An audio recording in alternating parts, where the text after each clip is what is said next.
Folks, Black Star Network is here.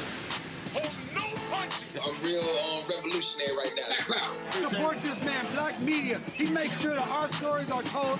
Thank you for being the voice of Black America, Roland. Stay black. I love y'all. All momentum we have now, we have to keep this going. The video looks phenomenal. See, there's a difference between Black Star Network and black-owned media and something like CNN. You can't be black-owned media and be scared. It's time to be smart. Bring your eyeballs home. You dig?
Today is Thursday, March 19, 2026. Coming up, a Roland Martin Unfiltered, streaming live on the Black Star Network. U.S. Senate continues to debate the Republicans' shameful and despicable Save America Act. It is a trash bill. We'll take you live to the U.S. Senate floor.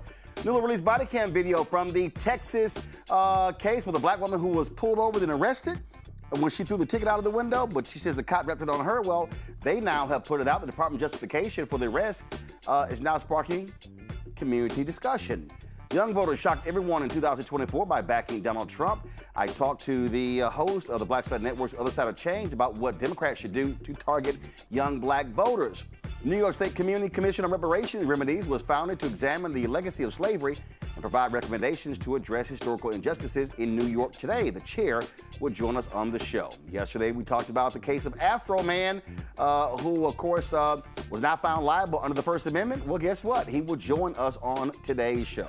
Many states have deregulated the hair braiding, but Louisiana lawmakers want to tighten regulations by demanding more coursework, including on the ancient origins of braiding. We'll talk to the black Democratic female state rep who is behind the bill. And the first black woman to lead the Harris County, Texas Democratic Party will join us as well to discuss the upcoming midterms. It's time to bring the funk on Roland Martin Unfiltered on the Black Star Network. Let's go.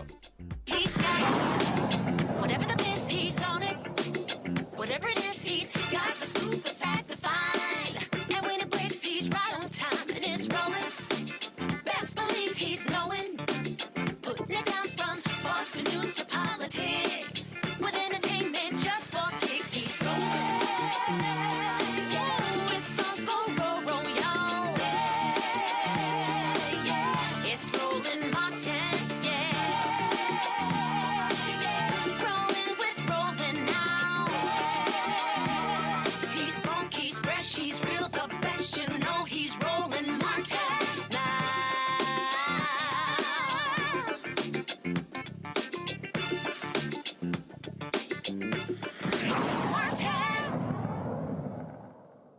Folks, a live look at the United States Senate where they are debating the Republican Save America Act. They call the voter ID bill that is not what it is. On the floor now is one of 5 black United States senators and one of 2 black women in the Senate, Lisa Rochester Blunt of Delaware. Let's hear what she has to say. You can't find your birth certificate or social security card. There is now a price tag on your access to the ballot. 69 million is the number of women who have changed their names. Not only will they have to provide proof of citizenship, but under this bill, they also would have to bring their marriage certificate to a voting booth or maybe a signed affidavit from a judge proving their name change. 4.5. 4.5 hours is the average amount of time a rural voter would have to drive round trip to prove they are a citizen and ensure that they can vote in the next election. My colleagues will have you believe that we don't believe IDs are important. That's not the case. It's just not true. Many states are already across the country. We have to use our IDs to vote. I took my driver's license with me when I voted recently in a local election. That's not the point of this bill. The point of this bill is trying to solve a problem that's not there. And in doing so, it moves the goalposts for people who want to vote. It will squeeze people out of the democratic process by finding ways to cost you money and cost you time if you want to vote.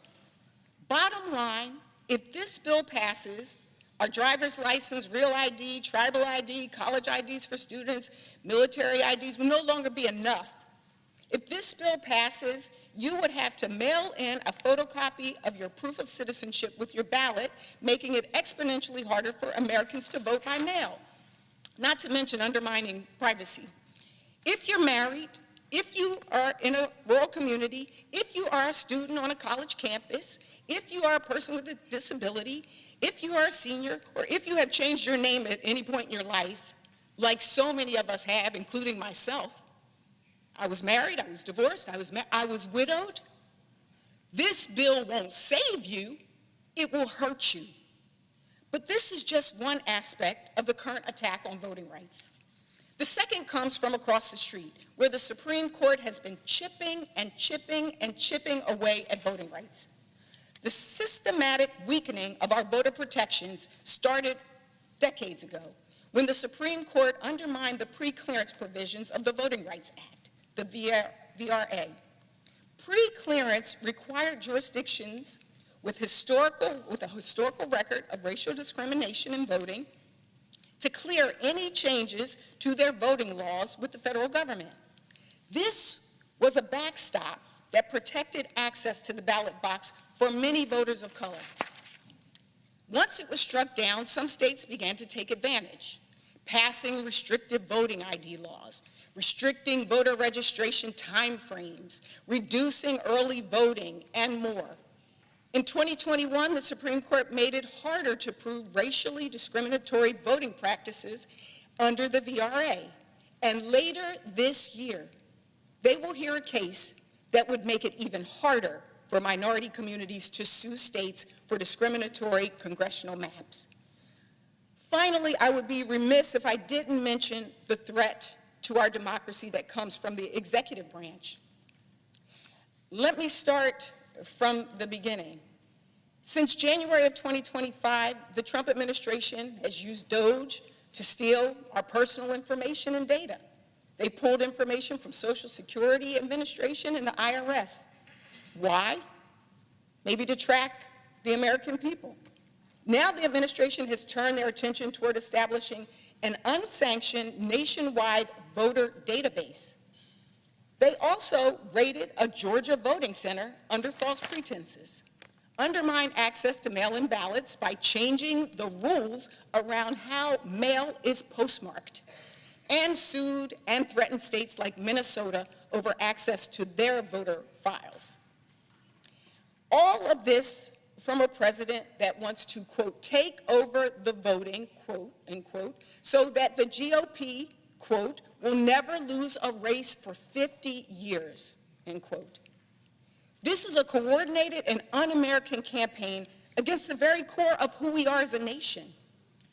And it's not something that I say lightly, but it's something that I believe must be said, especially as we approach the 250th anniversary of our country. In those 250 years, we have seen our democracy expand and contract multiple times. Our democracy expanded when my great-great-great-grandfather signed his name with that X and gained the right to vote. His descendant now stands in the Senate, a living reminder that our democracy has the ability to grow and change. But our democracy has contracted too. And we need to learn from that past if we're going to prevent further contraction in the future. Mr. President, I fear we're on the cusp of falling into a trap our ancestors sprung 100 years ago. You see, my great-great-great-grandfather earned the right to vote in Georgia with his signature, but it's unlikely that he was able to really exercise that newly won right for very long. Because from 1877 to 1901, while some Americans were enjoying the Gilded Age, Black Americans were living through a period known as the Great Nadir. If apex is the highest, the nadir is the lowest. Voter suppression, political violence, things that you see and feel even now. Many of the rights enumerated in the 13th, 14th, and 15th Amendments, including the right to vote, were being eroded, washed away by partisan gerrymandering, poll taxes, grandfather clauses, Jim Crow laws, and even Supreme Court decisions. For decades, civil rights leaders fought not just to achieve new rights, but to reinstate the ones lost. Our democracy has expanded and contracted. The first Black Senator, Hiram Revels, was elected to Congress in 1870, and then Blanche Bruce. But it was 86 years between those two senators and 1967, when we had the next Black senator. 86 years. Right now, there are 5 of us. And this is the first time in our history where there are 2 Black women at the same time. If the Save America Act passes, we are on the verge of another contraction. The parallels with the Great Nadir are as stark as they are many. Once again, laws are being proposed to strip us from the access to the ballot box. Once again, the Supreme Court is postured to send us backwards rather than protecting the path forward. And once again, voting rights are under attack by the federal government. I look around this room and I know that we have a choice to make. Whether we'll allow partisan divides to enable the backsliding of our democracy, or if we're willing to stand shoulder to shoulder to protect the bedrock of our nation, the right to vote. So what can we do? First, we must block the Save America Act from advancing any further. As senators, we have a responsibility to call it as we see it and to conduct oversight and expose executive overreach. And that's what this bill is, executive overreach, that would undermine our right to vote across this country. As Democratic senators, we plan to stand in its path, and I hope that some of my Republican colleagues will join us. And to all of those watching at home, I want you to know there is strength in numbers, that your power lies in being educated and informed and organized and mobilizing.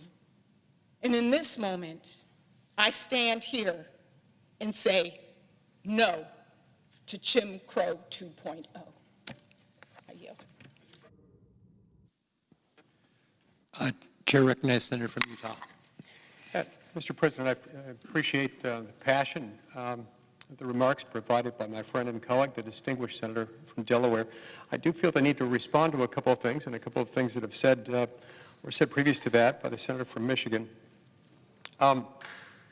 With regard to the senator from Delaware, there are a number of claims made that are very serious, and because they're very serious, they need to be responded to immediately. She used terms like poll tax, Jim Crow 2.0, talking about adding costs as if we're charging someone to be able to have ballot access, to be able to vote, which would be a poll tax. We ended that some 60 years ago by a constitutional amendment. This is not that. Not only are we not charging someone to vote, we're not charging someone to register to vote, nor the documentary requirements in place, anything that would cost any individual any money at all. It need not cost them a single penny. Because even if you don't have every document that you need in order to establish citizenship, something that's already required by a whole host of other laws, most familiar to most Americans would be in the labor and employment context, where every time you start a new job as an American citizen in the United States as an employee, you have to fill out an I-9 form and you have to provide a very specific set of documents to establish citizenship. You may do so with a U.S. passport establishing citizenship. If you don't have a U.S. passport, you may do so with a birth certificate, together with a photo ID. A Social Security card can also come into play, but it's a fairly limited set. What we have established in this bill is far more flexible than that. We've added a bunch of other documents. We've tried to be as expansive and as inclusive as humanly possible in order to do that. And then we've provided a fail-safe that I have yet to hear any of my colleagues across the aisle refer to when making these very aggressive accusations that this is a poll tax, this is Jim Crow 2.0, that this is going to disenfranchise women or people of particular racial minorities. It's just not true. They're ignoring the existence of the provision that begins on line 22, page 12 of the bill, and continues on to the next page, which says that if for any reason, or no reason at all, you don't have the necessary documents, any of them or all of them, you have none of them, you can still handle this by an affidavit that you can write out, thus putting the burden on the state to confirm or refute the underlying facts establishing your citizenship, whether through citizenship through natural-born citizen status by virtue of the circumstances at your birth, at the time of your birth, making you a citizen, or the circumstances that led to your naturalization, if you're a naturalized citizen. That does not cost. All right, y'all, so that's Utah Senator Mike Lee, Republican. But he's straight lying. Okay, I just want y'all to understand what you saw going on here. It's like, oh, no, well, you know, you can just do your own affidavit, okay? But what is that particular process as well? How does that go in? I mean, we could go on and on and on. We're like, well, no, there's no poll tax. If you say a person needs a birth certificate and they don't have one, they have to pay to get one. If a person needs a passport, they have to pay to get a passport. Now, he also lied by saying that, oh, when you get a job in this country, you have to do that. I'm sorry, y'all. I've been hired numerous times. I hire people. I don't require people to prove their citizenship. Now, there's a form you fill out and you check, are you a citizen? Y'all, I wanted y'all to hear that because I wanted you to hear how they are lying. And this is what they do in order to advance their interest. This is not a voter ID bill. And the ID is not the most heinous aspect of this bill. They want to take the voter rolls. That's what they want to do. They want the states to turn them over to the federal government. So let's just be real clear, really what their intent is. It is not a voter ID bill. It is absolutely a voter suppression bill. When Cooney Ciant, co-founder of Politicking out of Washington, D.C., joins us, Rebecca Carruthers, President, CEO of Fair Election Center out of D.C. as well. And so, Rebecca, I said Democrats made a mistake by falling into the voter ID trap. What they should have been emphasizing are the other shameful aspects of this bill. Roland, you're exactly right. For the last 7 weeks, I've been all across the media, all across the press, talking about the SAVE Act. Also in the House, there was a bill called the MEGA Act, and now these things have converged. And so what's important for folks to understand is that there's about 9,000 voting jurisdictions across the country. Each of those voting jurisdictions are responsible for registering people to vote. The Constitution leaves it up to the states, and the states have the constitutional power to determine how elections are run, including who becomes eligible in order to register to vote. So right now, in order to register to vote, you have to prove that you are who you say that you are. If you're voting in federal elections, you have to prove already that you are that you are an American citizen. And there are some states, some localities, like for instance, Tacoma Park, Maryland, that allows residents of Tacoma Park, regardless of naturalization status, in order to vote. But that's pretty rare. The reason that I'm bringing this up is in most states now, because of federal law, if you have a state ID or you have a driver's license, you have it through real ID. If you have like a little star in your driver's license or your state ID, that means you have real ID. And you already have to do documentary proof of citizenship of who you are, whether you're naturalized, whether you are on papers, in order to get that type of ID. What this particular bill would do, there is no state, with the exception of Ohio, where you can actually use your state ID that already proves that you are who you are, that proves whether or not you're a citizen. You cannot use your driver's license or state ID in order to register to vote if this becomes law. So I want people to understand the reason why we're not just saying proof of citizenship is documentary proof of citizenship. Over 50% of Americans do not have a passport. That is roughly 180 million people in this country don't have a passport just off of the top. The second thing, there's at least 21 million Americans in this country who don't have readily access to a birth certificate. The other thing to note in this bill, when you register to vote, you have to have your documentary proof of citizenship. You have to have those particular documents. But the other part of this bill, when you go to vote, you have to bring documentary proof of citizenship again. So if states already can verify and determine who you are and determine your eligibility, that you are who you say you are in order to vote, then why are we having these additional burdensome steps? And so far, we're not hearing from the Republicans in the Senate and also Fetterman why this is necessary and why this is important. In fact, the Heritage Foundation has shown in the last 40 years that there's been less than 100 occurrences that they have found of non-Americans voting in American elections. So this is not an issue. The other thing to note, if you are a local election administrator, and if the SAVE Act passes, and say that you register someone to vote who's eligible to vote, but you don't get all the required documents, this bill would now criminalize that, where those election administrators can go to jail. They could pay a civil fine if they don't grab all of these documents.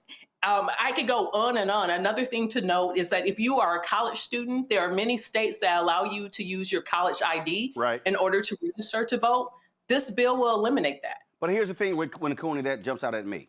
Again, I'm going to remove the whole ID away from the conversation. This bill wants to get rid of mail-in voting. And that's the that right there is the key. They want to get rid of all mail-in voting. And they excuse if you have a very, if you're sick, there's like two or three different things there. You got some states that their entire elections are mail-in voting. And that's what we were talking about last week, Roland. We were talking about Utah, a lot of the Midwest, a lot of the Western states, they subscribe almost wholly to mail-in voting. So this is just another form of voter disenfranchisement. Rebecca hit the nail on the head. This is duplicative. It already is in place, systems that work.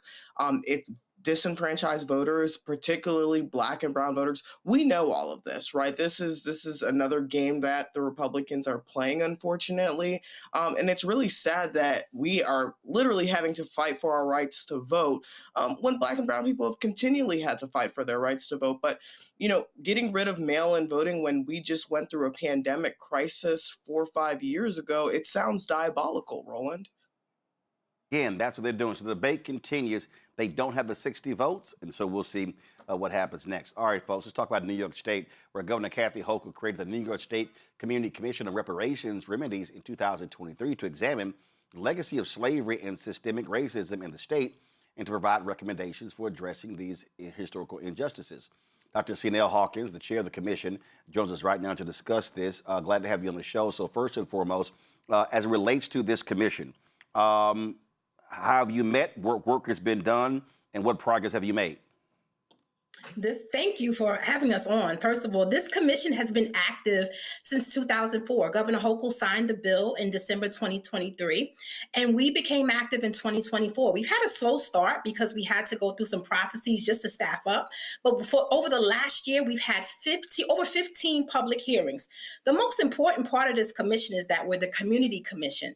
And so our role is to look at slavery, examine the harms of slavery, and listen to the community and put together a research paper, a documented research paper that is going to be delivered to the governor and the legislative body that's going to make recommendations to redress those harms. And so the work is putting together the report, and that report is due to the legislative body in January of 2027.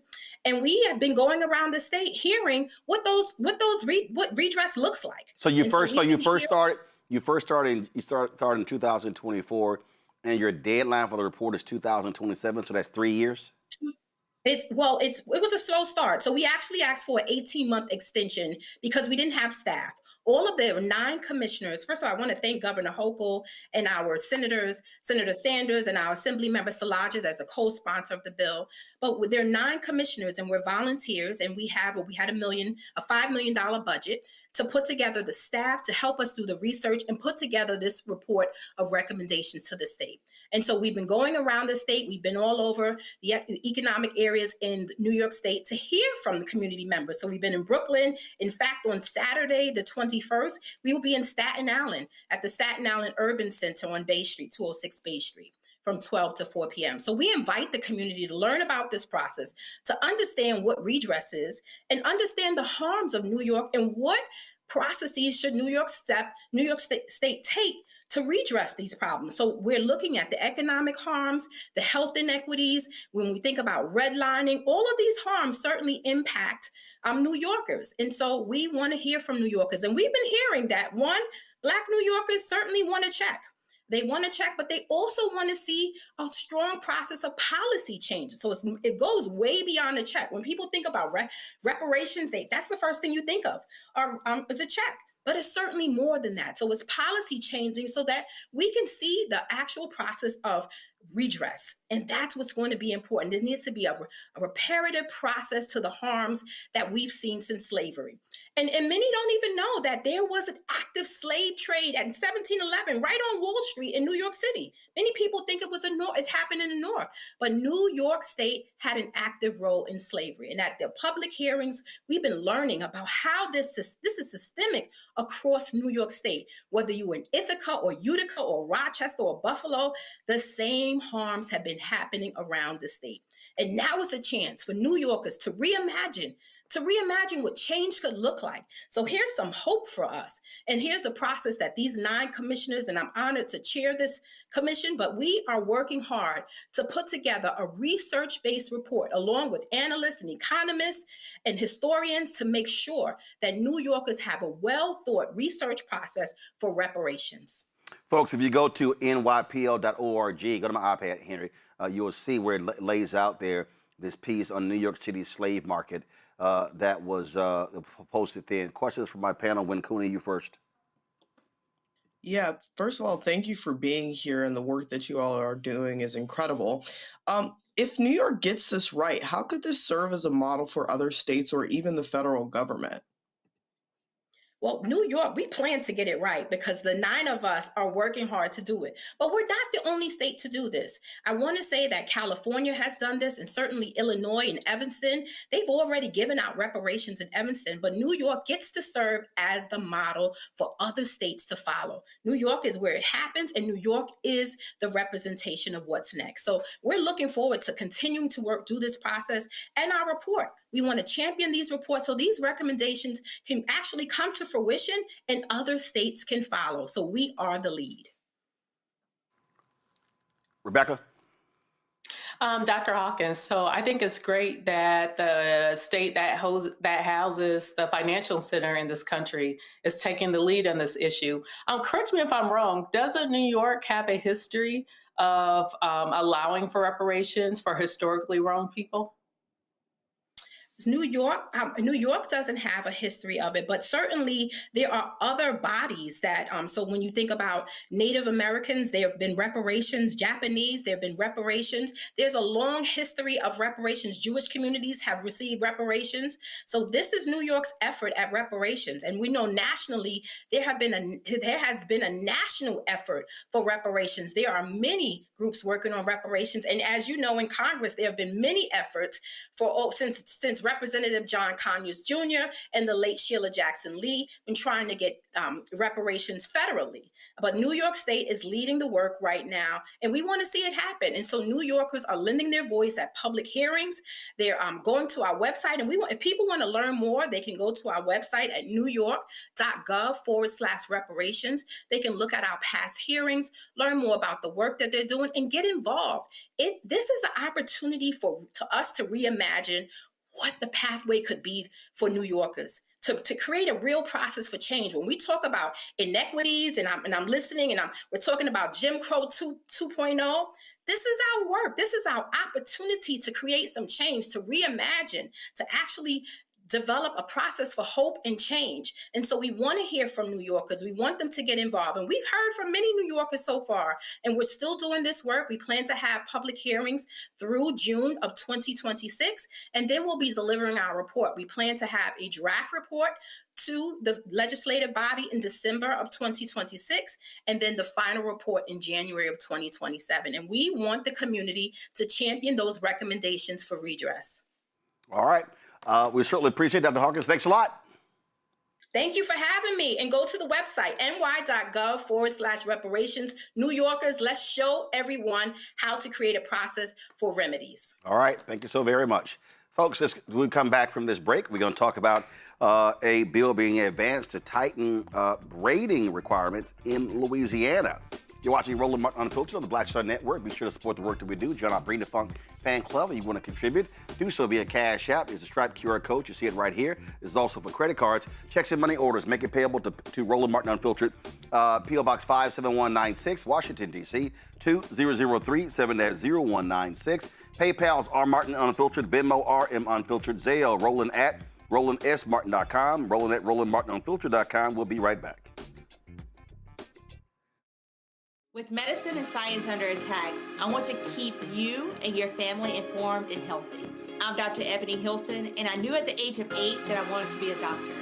So I studied hard and became the first African-American female anesthesiologist hired at the Medical University of South Carolina since its opening in 1824. And I always say I was made into a doctor, but I was born to be a mom. And as a new mom, wife, sister, daughter, and friend, I understand how frightening a medical crisis can be. I care for individuals on some of the worst days of their lives, and it's my mission to provide you with a safe space to gain clarity on issues affecting your mind, body, and soul. I recognize that there are health disparities, particularly as it pertains to race, and I want to help bridge the gap between you and your healthcare providers. Join me every Thursday for Second Opinion on the Black Star Network, where each week I'll invite experts from various medical fields to share the latest health news. We'll discuss topics such as the vaccine debate, mental and sexual health, medical bias, infertility, menopause, andropause, nutrition, and aging. Together with my medical colleagues, we aim to provide you with a second opinion. Don't miss it, Thursdays only on the Black Star Network.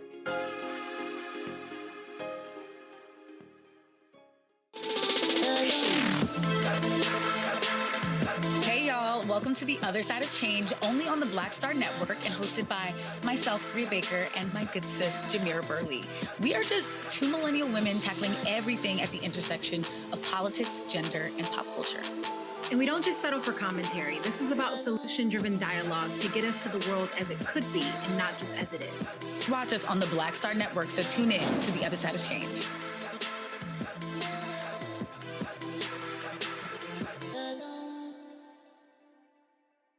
On a next, A Balanced Life with me, Dr. Jackie, a relationship that we have to have.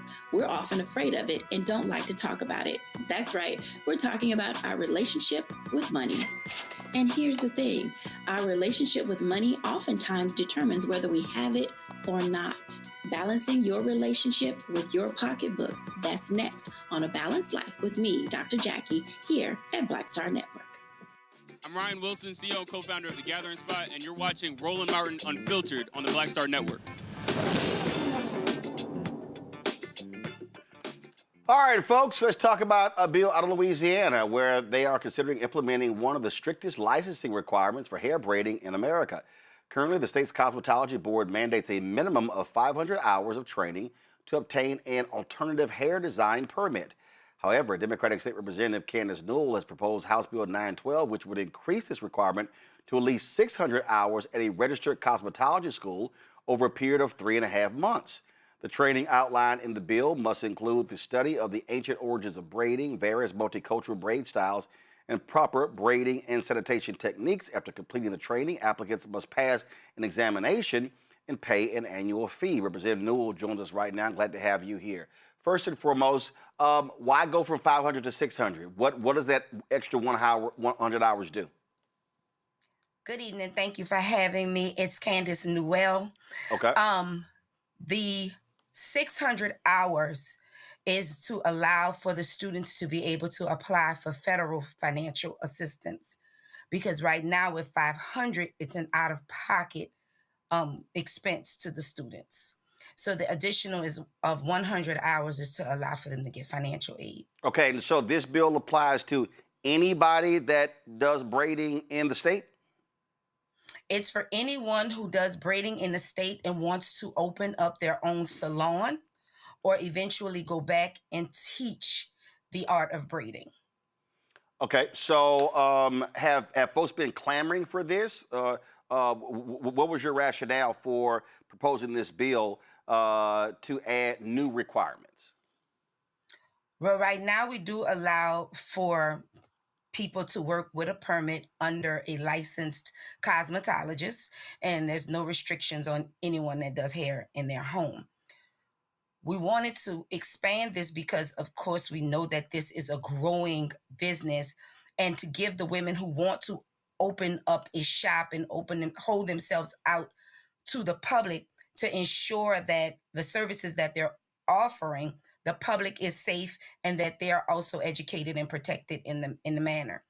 And again, offering also the opportunity for these men and women to eventually teach if they no longer want to just do the styles themselves, but want to teach it to the next generation. So, so in terms of applicants who must pass an examination and pay an annual fee, is that for shop owners or for anyone if they're even working in a shop? That's for anyone who holds the license, who will hold the license, not the permit. The permitting, they go in, take the tests, get the permit, they work under the license. The person who has the license, just like with the other cosmetologists, they go in for their yearly education requirements and they pay to renew their license. All right. Just like I do have to do every year as an attorney. Questions from my panel. Wincuni, you first. Thanks for being here, Representative Newell. Wouldn't this just push more hair braiding into homes and push the cost of hair braiding in shops up? I wouldn't see that as pushing it more or causing the cost to go up. We just want to ensure that the ladies who are doing it, if they in their homes, if they want to open a shop legally in Louisiana, there's a pathway for them to do so.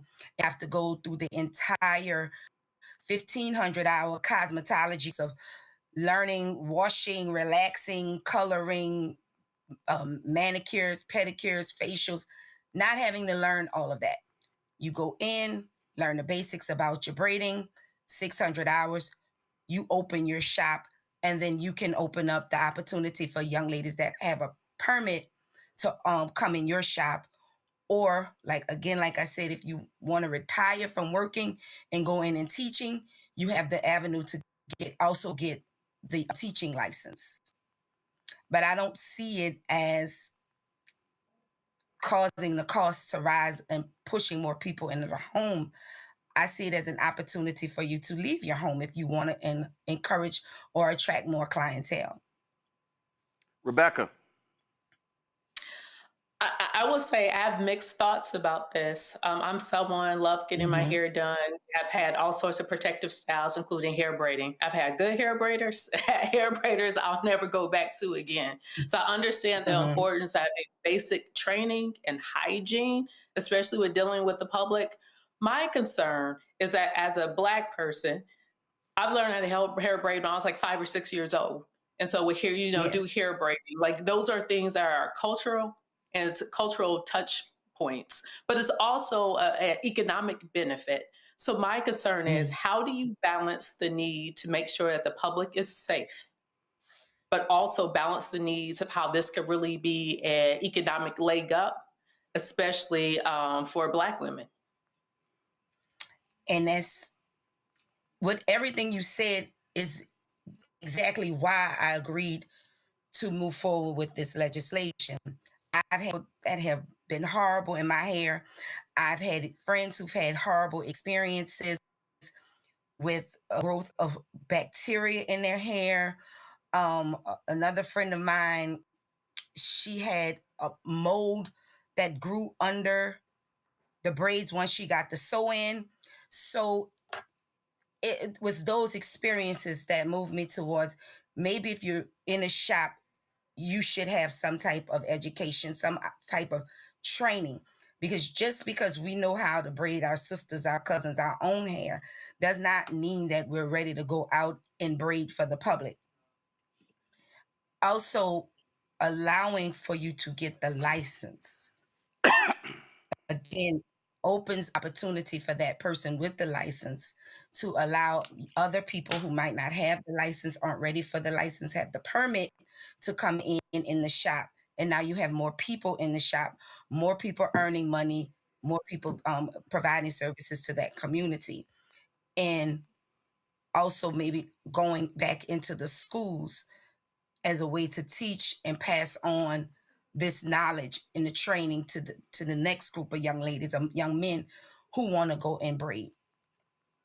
And not just braid, any type of protective styles. All right, Thank you. All right. Well, we certainly appreciate you joining us, and we'll see how this bill progresses. Thank you. This was a good start for what I'm going to hear from my colleagues who don't look like us and don't understand the process, because these are the questions that we normally hear in committee when it's surrounding this braiding. All right. Thanks a lot. So thank y'all Appreciate for preparing me. I appreciate it. Thanks so much. And for folks out there, you may have heard we said alternative hair. Alternative hair design is defined as twisting, wrapping, weaving, extending, locking, or braiding the hair at salons or shops. It includes applying products such as shampoos, conditioners, oils, and lotions. It also covers the use of synthetic hair, wigs, or other applied hair. All right, folks. I'm gonna do this real quick here. So we have made clear how narcissistic Donald Trump is, how shameful and pathetic he is. And here's the United States celebrating a 250-year anniversary this year. So what did this arrogant fool do? What he always does, he always wants to put himself front and center. And so what Donald Trump has done is he has this arts commission. So they decided to say, hey, what if we put Trump on a coin? Now, y'all, that's normally reserved for folks who are deceased or not even in office. But see, when you're so arrogant, when you're so narcissistic, when you are a pathetic individual like himself, such as putting his name on the Kennedy Center, such as hanging these massive banners down from government buildings. Well, here's the latest. So his hand-picked arts commission, they now prove this gold coin. Oh, no shock, it's gold. So this is what it will look like. It will be this coin here of this idiot, and with this menacing look. And so it was a unanimous vote, no shock, 24 karat commemorative 24-karat gold coin bearing his image. This is from the U.S. Commission on Fine Arts. And so, now check this out. According to the New York Times story, it says the administration's move to mint official coins with Trump's face is also legally aggressive. An 1866 law called the Thayer Amendment says, quote, only the portrait of a deceased individual may appear on United States currency and securities. But they're saying that, oh no, this is not really currency or security, it's a commemorative coin. And so Treasury Secretary Scott Bessent, they're saying that, oh, it allows for the minting of gold coins with specifications, designs, varieties, quantities, denominations, and inscriptions as the Secretary and the Secretary's discretion may prescribe from time to time. This is all about his ego, Rebecca, pure and simple. And MAGA is so stupid that, oh, if this was Obama, if this was Biden, this was Clinton, they would be throwing up, losing their minds. Sean Hannity would be foaming at the mouth, Laura Ingraham. But Trump is like, oh, great, let's pass them around like M&Ms. Like a collector's card. Like, Roland, if you put that picture up, it looks so dumb. It looks like his administration is trolling him. That is not a flattering picture of him that they're going to put on the coin. Like, look at that. That's not flattering. That doesn't show strength. That's an ill-fitting suit. And he looks crazy. Like, I don't get it. The other thing is, if they're claiming to put gold, we know gold is real expensive right now. They're not going to put real gold. They're going to go down to the Home Depot again and use that fake gold stuff that they have inside the Oval Office. Look, as soon as this man leaves the White House, or however the ancestors decide that he leaves, the bottom line is we're going to have to fumigate out the White House literally and fumigate out this government figuratively, because this is just ridiculous. Cody? Fumigate was a good word, Rebecca. I mean, like you said, Roland, he's a narcissist.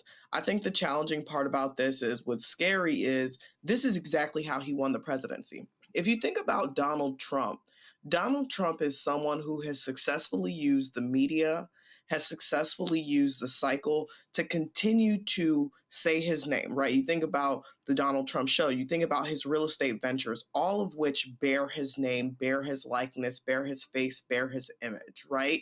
He has been able to use that to successfully catapult himself into the highest office in the United States of America. And so what's scary to me is that he's continuing to do this. He continues to champion himself in this way. And unbeknownst to the rest of the world, it has worked. It's worked, right? So for me, I'm scared of Donald Trump being able to put his name, his face, his likeness on one more thing, because that's what he did, right? We see Donald Trump had been angling for the presidency for years. He tried to run as a Democrat, it didn't work. He tried to run as an independent, it didn't work.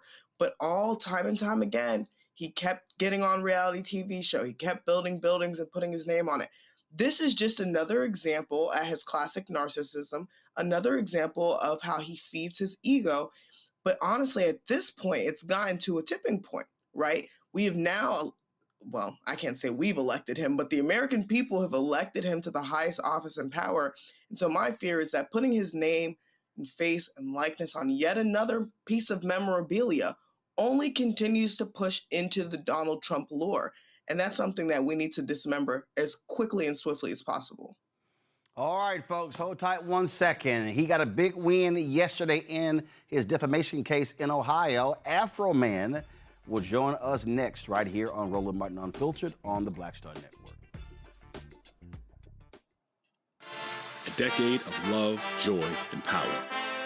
Black Voters Matter is 10 years old, and we are just getting started. This is love with a purpose. This is Black joy in motion. This is unstoppable power. Across campuses, neighborhoods, and back roads, let's go! We show up not just to vote, but to be seen, to be heard, to belong. We ride together, we organize together. We remind each other that our voices matter, because they always have. Black Voters Matter is about more than ballots. It's about housing and healthcare, clean water and living wages, education, reproductive freedom, and dignity. It's about turning pain into action, turning belief into movement, turning community into power. We don't wait to be invited. We bring the energy. We bring the love. We bring the people. Because when Black communities come together, we don't just survive, we thrive. This is how change happens. This is how history moves. We organize, we build, we win.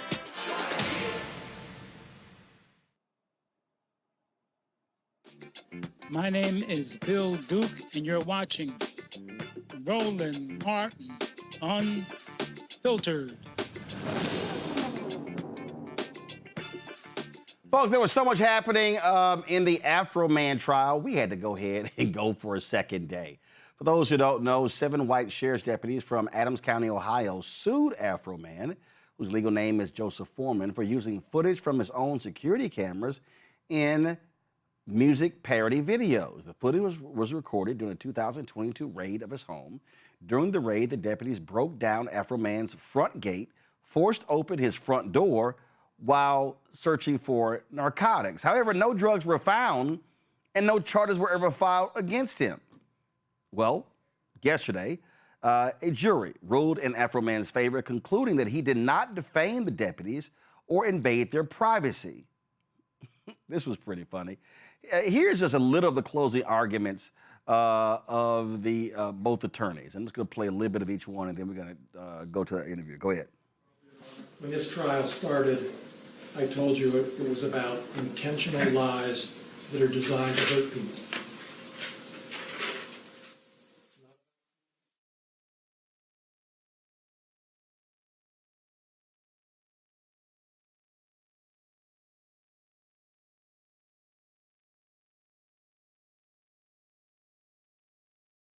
Come to me. All right, y'all. Not sure what's going on with the audio there. But joining us right now is the victor in this case, Afroman himself. Glad to have you right here on Roland Martin Unfiltered. So you had these folks up there crying on the witness stand. You had one cop saying that your video caused so much distress in his marriage that's why his wife left him. Then we later find out that she got a restraining order against him. They were crying, being called pound cake man, being called hunchback. And so, I mean, obviously they were trying to sue you. They wanted to beat you out of some money. So first, how do you feel after the victory? Victorious, and happy and grateful. Grateful to God that he didn't let them run through my pockets. I watched them cops beat up Rodney King, and I watched him get off. So even, right and wrong ain't got nothing to do with it. I just knew it could happen, and I'm glad God didn't let it happen this time. So it was, I mean, obviously you made these parody videos, so let's take it back. So they busted to the gate, bust down the door, they're coming through your house, no charges are filed. The damage to your house, who had to pay for that? Me. So they damage your gate, they damage your door, going through your house, no charges filed, and they claim narcotics. Like, where did that even come from? What, they had some criminal informant who gave them some inside information? Yeah, they busted this girl. I don't know, from what they say, some girl had some drugs and something, and she wanted to reduce her sentence and get out or something. So she just starts making up lies on me. You would figure she'd make up a believable lie, but she made up an unbelievable lie. I mean, she told him that I had a dungeon and I had kidnapping victims, and I don't have a dungeon or a basement or a kidnapping victim. So anyway, I guess she just wanted to get released. So she just made up this story about me. They let her go, and they came over here looking for whatever they was looking for. And So wait, she made these things up, and they believed her? Like, there was no effort at an investigation, and they roll up guns blazing, believing that? Yes, and if you go look at the videos I put out, like Lick 'em Low Lisa, if you go look at Brian Newland is a flag, um, I have her in the end of those videos. She's saying things about the same officers that did the raid on her word on me. Like, you can go watch it, and it's just funny.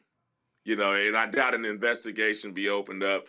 Like, they're not gonna run people on them like they ran them on me based on her words.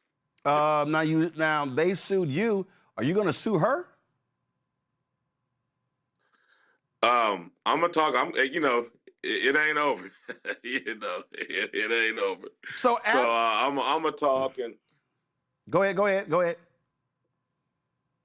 I'm gonna talk and see what I'm gonna do. Right now, I'm just happy that I didn't have to pay no money and I can keep singing my songs. I'm happy about that right now. So when did you drop the videos? Was it after the charges were dropped, or and what was that process where you sat here and said, "Man, I need to get their ass back. Let me figure out how I can do this."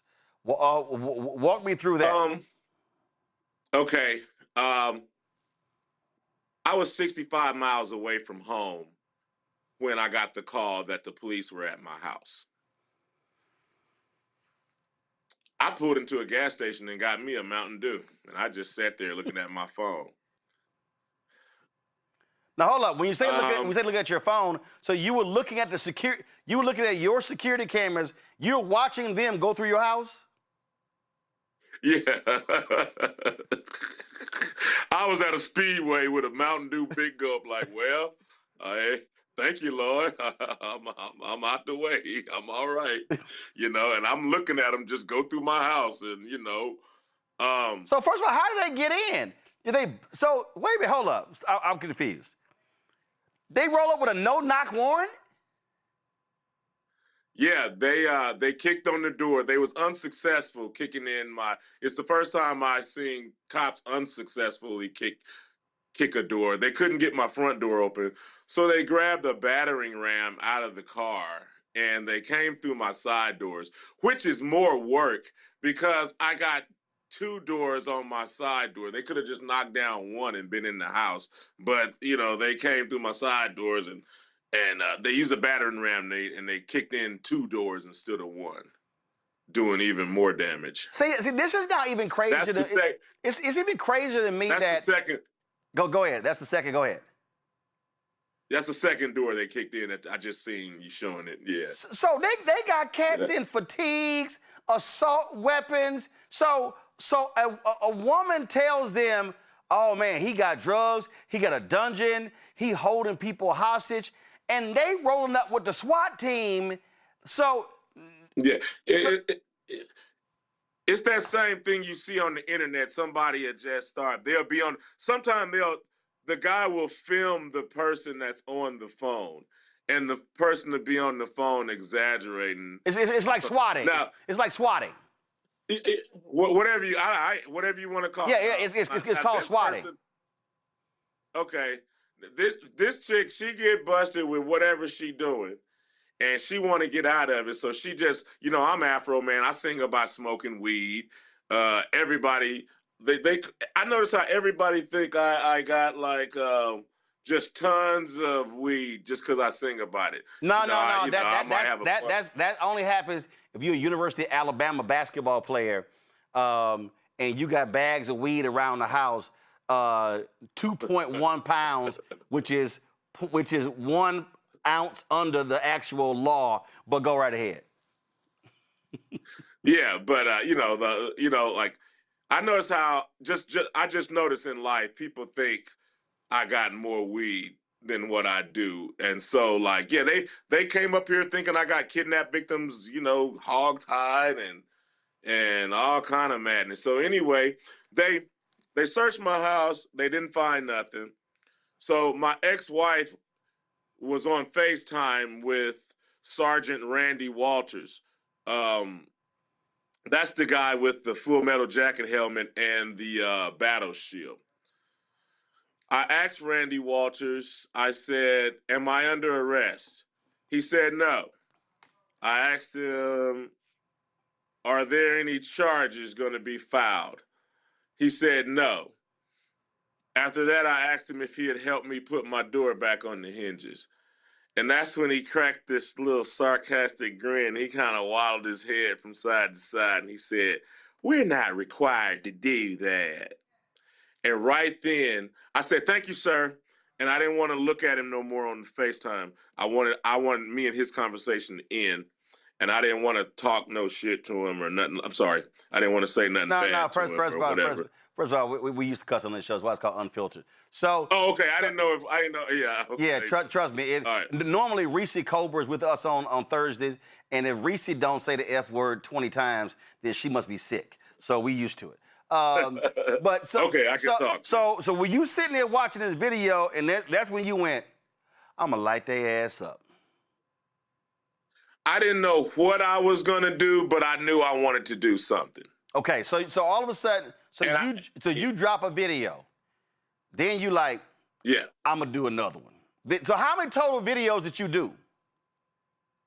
I think I did about, let's see, Pound Cake, Why You Disconnecting My Camera. I think I did another, Will You Help Me? Will You Help Me Repair My Gate? Will You Help Me Repair My Gate, Lemon Pound Cake, and Disconnecting My Camera. I think I did 3 videos. And I might have did another. I did I'ma Have a Good Time. So you did I did 4 videos. You did the first one, you went, now let's do another one. And then the second one, you went. No, I thought about everything I was mad about. I wanted to milk the situation so I could capitalize on it. Right. So I wrote down everything that made me mad. And I was going to try to make as many songs as possible. The more songs I got, the more money I can possibly make. So I got the guy, everybody was, the TikTok clip was going famous. The TikTok clip of the guy looking at the pound cake was going famous. Right. So I wanted to write a song about him looking at the pound cake. So then I was mad about them disconnecting my cameras. So I wanted to make a song about them disconnecting my cameras. I was mad about them tearing down my door and my gate. So I wrote a song about them tearing down my door and my gate. Then I wanted to be a sport. I wanted to show my family, friends, and peers and my fans how to be happy in a good time, how to make your problems turn into your solutions, how not to be a crybaby. And I wrote a song called I'ma Have a Good Time. And it's like, I'm gonna have a good time even though times are bad. I'm gonna be happy even though the world is sad. And I was rapping about, how I was gonna come back from the destruction that the Adams County Sheriff brought to my house. I want you to check out that video and all the other ones, but that one is good mental health music. Oh, listen, it was so hilarious because the Adams County Sheriff's Department in Colorado put out their own video saying, hey, can y'all stop calling us, DMing us, and texting us? It wasn't us. Everybody was getting in on this.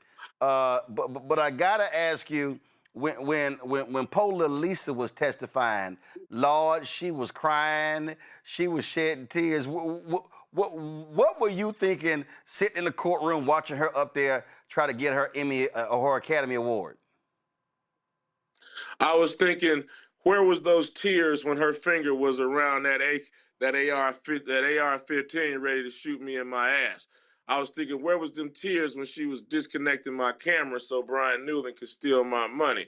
I was wondering, where was them tears, you know what I'm saying, when she was looking at me condescending and wouldn't speak back, when I dropped my kids off at school. I look at her, open to, speak to everybody else. But, when I pull up with my kids, she gave me this, she had this look on her face like she smelled feces when she'd look at me, you know what I'm saying? And I remember I spoke to her one time when I went in the courthouse, and she said something back to me. It made me jump, man. I didn't even believe that voice came out of her throat. And I'm not mad at her. her punishment is she got to hear this song for the rest of her life. Well, and the crazy part I don't is, want her to go. I don't want to go. I don't want her to go to hell. I don't want her to die. I don't want her to get her ass kicked. She just got to hear this song. As they say, as I always say, hashtag team whip that ass. The thing that got me was by them suing you, they actually made this bigger. Like I had no idea this went down. Watch this, Brother Roland. Now, I don't know. You know, most of us brothers and sisters, we come from the ghetto, the hood, and one thing I know we learned in the ghetto: don't cry, because that's gonna make it worse. We learned that as little kids. Like, don't let the other little kids know that hurt your feelings, because then they're gonna really pick on you. Right. You know what I'm saying? But these people ain't learned that lesson. So they grown-ass people that don't know that lesson. They don't know. Be quiet and it won't be no big deal.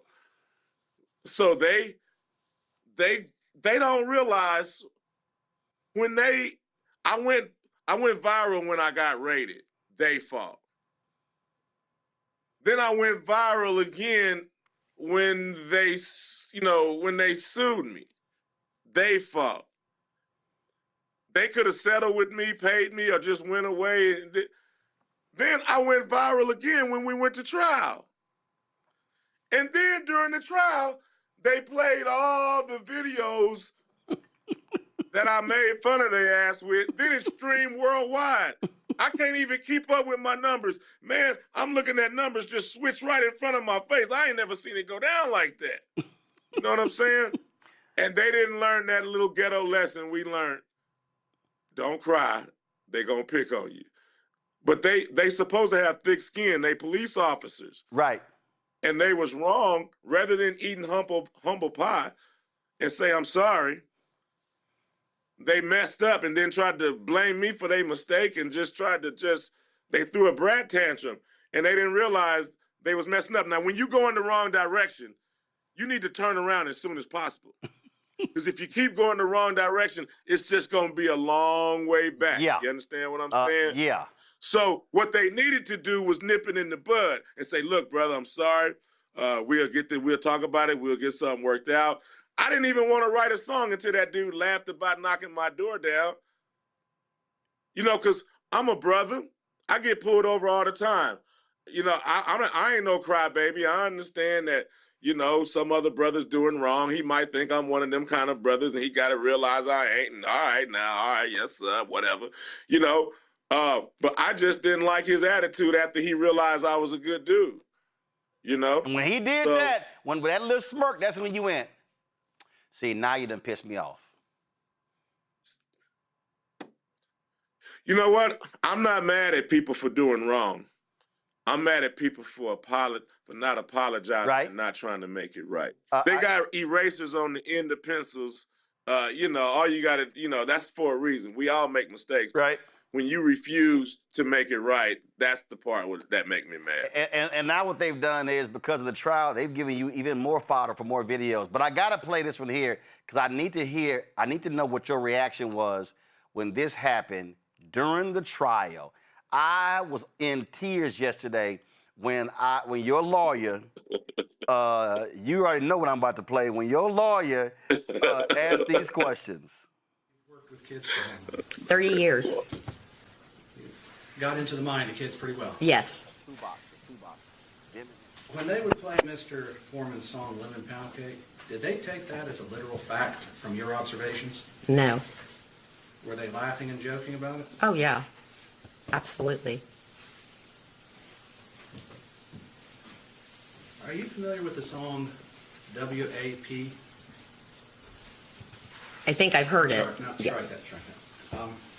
I'm going to give you the complete song and then summarize it because I don't want to say it once. Are you familiar with the song Wet Ass Pussy? Yes.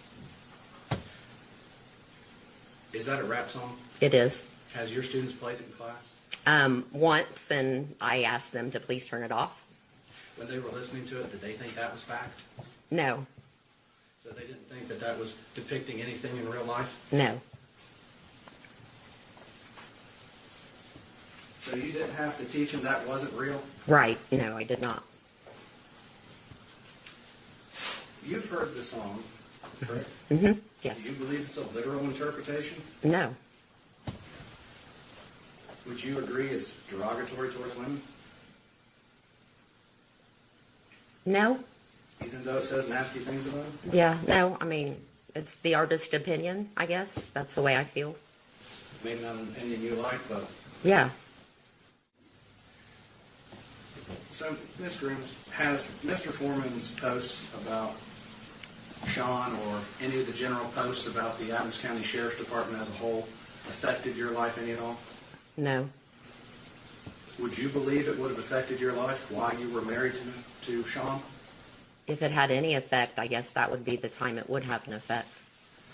But as his spouse, you would have expected. Yes. And I don't want you to go into too many details, but is it fair to say that Mr. Foreman and the posts about the police department and everything had not a damn thing to do with your relationship between you and Sean? And No. No, it did not. So, well, it's the artist's opinion if they have WAP. I just sat there. Oh my! So you're sitting in court.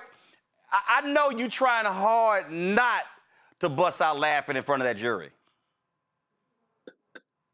I tried, man. You know, so a couple of times I just put my head over my mouth. You know, I didn't laugh. Like, I love laughing. I don't like when you can't laugh. Because, you know, my whole life, you know, I love to laugh, even in bad times. So, I didn't know how people, I laugh, though. Sometimes I laugh, though. You know, if it was funny, I laugh.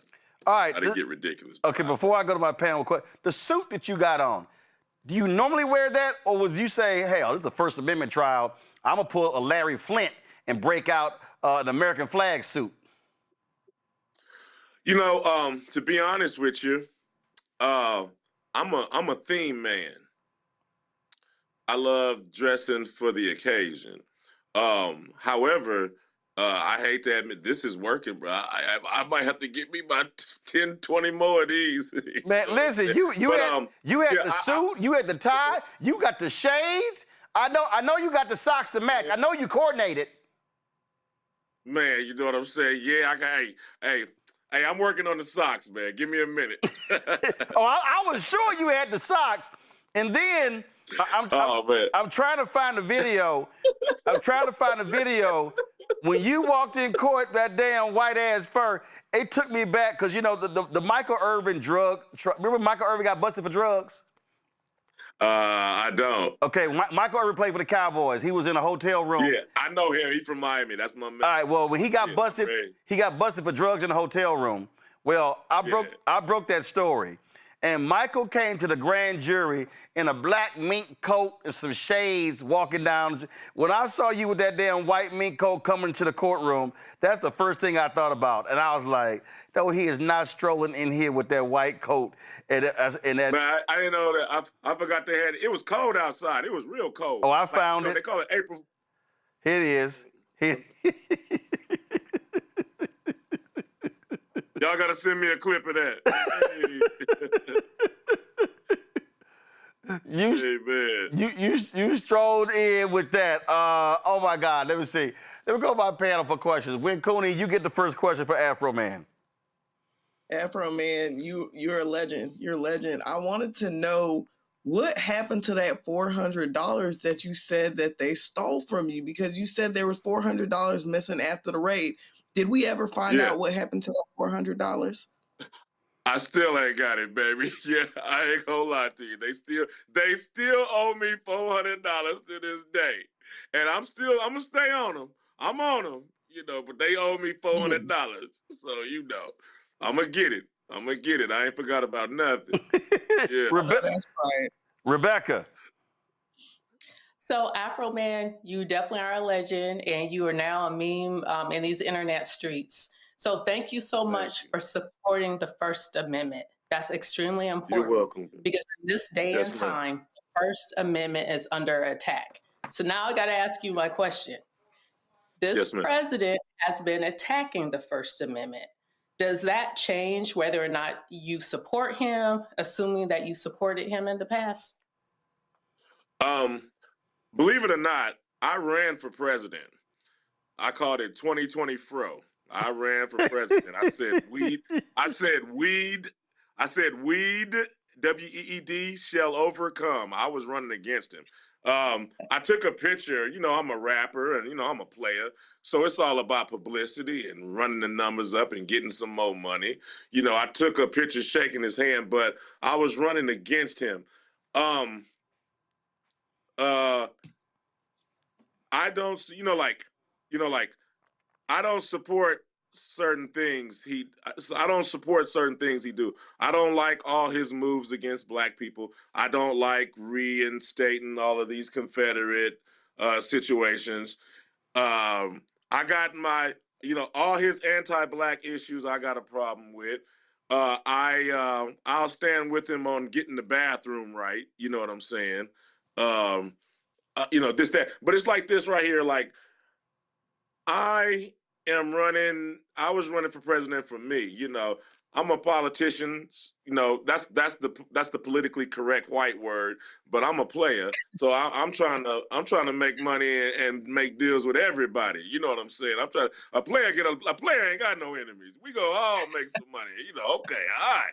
Now, so I'm Afroman. I'm the blackest man in the world. You know, my name is my race, so I'm against all anti-blackness. You know, I love you, but I love myself too.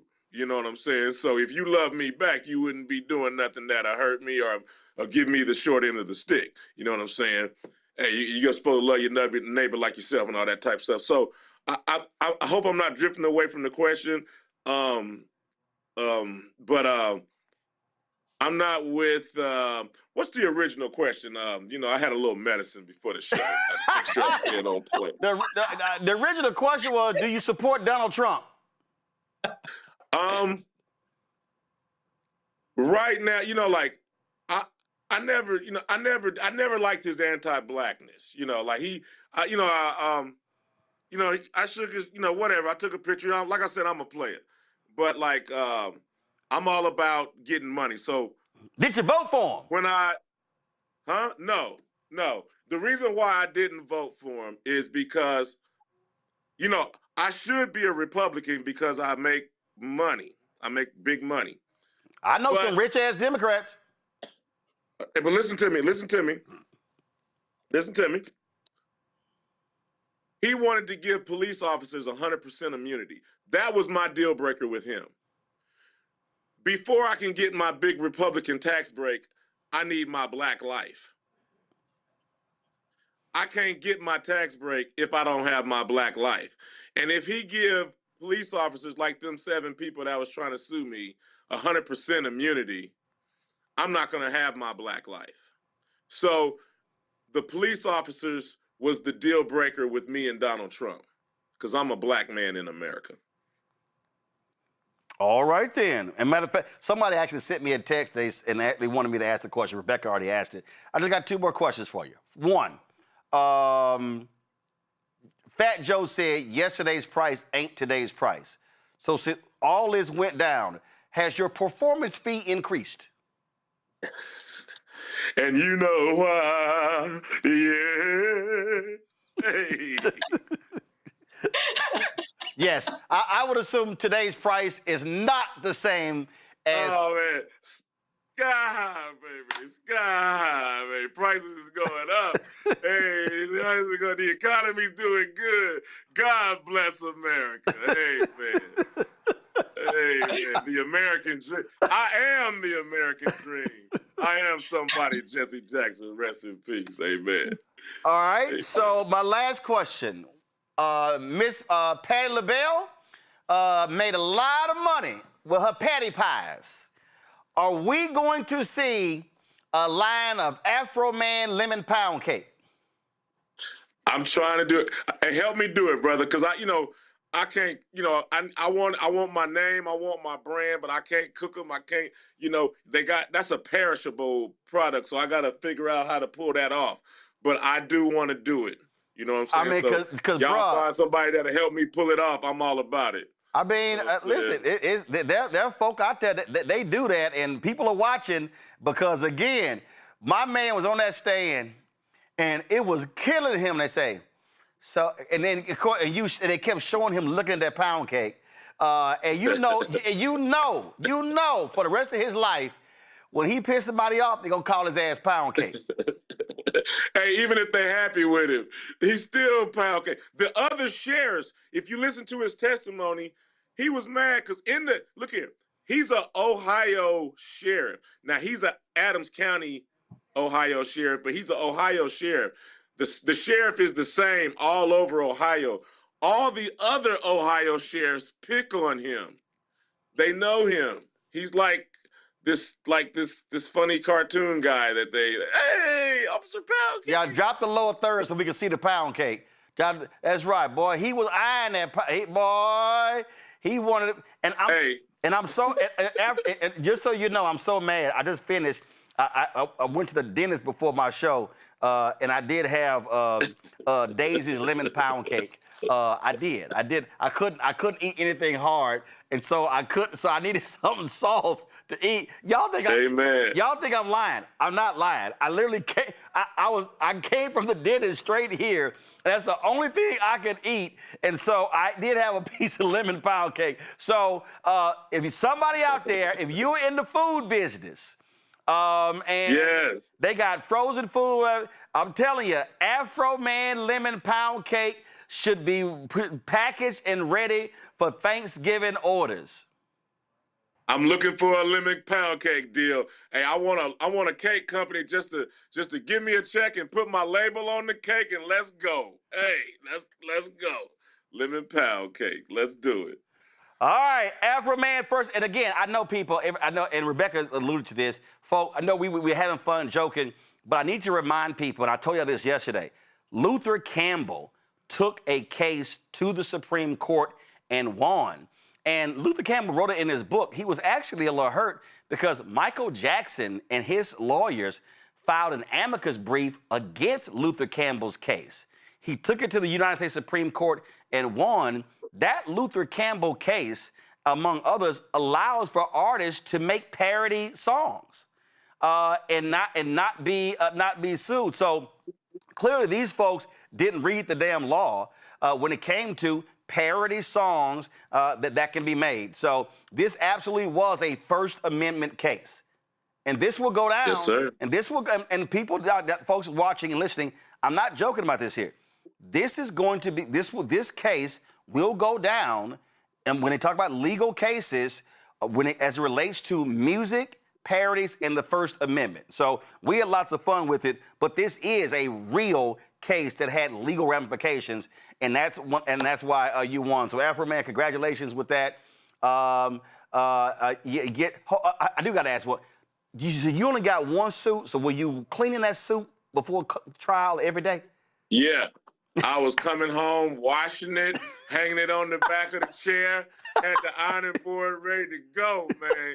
Same old suit, just reheated. Amen. Rest in peace. All right, well, you definitely got to get you a few more there. So, yeah, I think that will now be your official uniform. So if Frankie Beverly Mays wore white, you're going to be wearing that U.S. flag suit, tie, and shades, and you're going to have to get them damn socks. What color are your shoes? Man, I'm going to try to show you what. Hang on, I'm a big boy. Give me a minute. Oh, baby. Because I'm looking. Hey, damn, you got the flag. I knew it. Man. Oh, I'm going to get down with the get down, brother. All right, then. All right, well, you're there in Ohio, so you should be hooking up with Dave Chappelle. All right, give me his phone number. I know he up around Dayton, like some of your people that helped me get on the computer. You got some Dayton people up in there. All right, well, I'm gonna send Dave a text message for you. So my producer will send me your number, and then I'll connect Dave. But listen, I'm telling you, I had way too much fun playing clips from this trial on yesterday's show. Please continue to do so. Put them in rotation every now and then if it get dull or boring. Play one of my clips, man. Help me out. Keep it circulating, man. Keep it going. All right, Afroman, thanks a lot. Take care. Yes, sir, brother. Appreciate it. I told y'all this is the blackest show on television. I keep telling y'all that. Don't get no blacker than this. This how we do. Oh, look, did Afroman say something? What did he say? He's pulling back up. Did he say something? What'd you say that? Oh, God. I'm telling you, it's the blackest show, bro. It's how we do it. All right, y'all. Let me go to a break. Matter of fact, let's go right to Black Star Network headlines with Brittany Noble. A recent ruling by the Alabama Supreme Court is raising serious concerns about the extent of police officers' authority during investigations. This ruling follows the case of Michael Jennings, a black pastor who was wrongfully arrested in 2022. Jennings was watering his neighbor's flowers when officers approached him in response to a 911 call that reported a young black male outside some homes. Jennings identified himself and explained that his neighbors had asked him to water their plants while they were away. But when he refused to show his ID, the officers arrested him. He was charged with obstructing a government operation, but that charge was later dismissed. Jennings subsequently sued the city and the officers for false arrest, but the federal judge dismissed the lawsuit. The Alabama Supreme Court ruled 6-3 that police officers can demand to see physical identification during a stop if they are not satisfied with the individual's verbal responses. Pennsylvania Congresswoman Summer Lee filed articles of impeachment against Attorney General Pam Bondi. This action comes after growing concerns about how the Justice Department is managing the release of FBI files related to child sex abuser Jeffrey Epstein. The resolution introduced by Lee accuses Bondi of high crimes and misdemeanors. The alleged offenses include defying a subpoena from the House Oversight Committee to release the full Epstein files, violating the Epstein File Transparency Act. In July of 2025, Lee filed a motion to compel the Department of Justice to release the complete and unredacted Epstein files, a process that has been ongoing since August of 2025. Additionally, in January of 2026, she introduced an amendment to hold Bondi in civil contempt for her noncompliance with the Oversight Committee subpoena to release these files. Your airport could get shut down if Congress doesn't agree on funding for Department of Homeland Security. Transportation Secretary administration officers missed their first full paycheck last week, and security lines at some airports stretched well outside the terminals at some facilities. At security, employees called out to seek other sources of income. Acting Deputy TSA Administrator Adam Stahl says that if the situation does not improve, some smaller airports may be forced to shut down. The partial government shutdown primarily affects funding for DHS, which houses the TSA. The partial government shutdown has forced 50,000 TSA airport security officers to work without pay for the last month, and 10% of them did not show up for work on March 15th. TSA officers said that they have been struggling to make ends meet after their first missed paycheck. A statue of a slave owner will be displayed in Washington, D.C. for America's 250th birthday, but for the past 6 years, a towering bronze statue of Caesar Rodney, a signer of the Declaration of Independence and slave owner, has been gathering dust in storage at a Delaware warehouse. Well, soon the statue of Rodney astride his horse, removed from public view during the 2020 racial justice protests, will be brought to the nation's capital and displayed on an outdoor concourse between the White House and the U.S. Capitol. The National Park Service plans to install the Rodney statue temporarily in Freedom Plaza. That's a federal park downtown renamed to honor Martin Luther King Jr. An Interior Department spokesperson says as we approach America's 250th anniversary, the Trump administration has been committed to celebrating and acknowledging the full breadth of our nation's history. Rodney owned a plantation with more than 200 slaves. After a 6-year-long legal battle with Harvard University in Boston, Tamar Lanier wins ownership of 2 of the earliest known photographs of enslaved people in the United States. The images taken in 1850 depict an enslaved man named Brenty Taylor and his daughter Delia. They were originally commissioned by Harvard biologist Louis Agassiz and were part of a research project rooted in racist pseudoscience that attempted to promote theories of Black inferiority. For decades, the portraits remained in Harvard's possession and were widely reproduced in academic settings.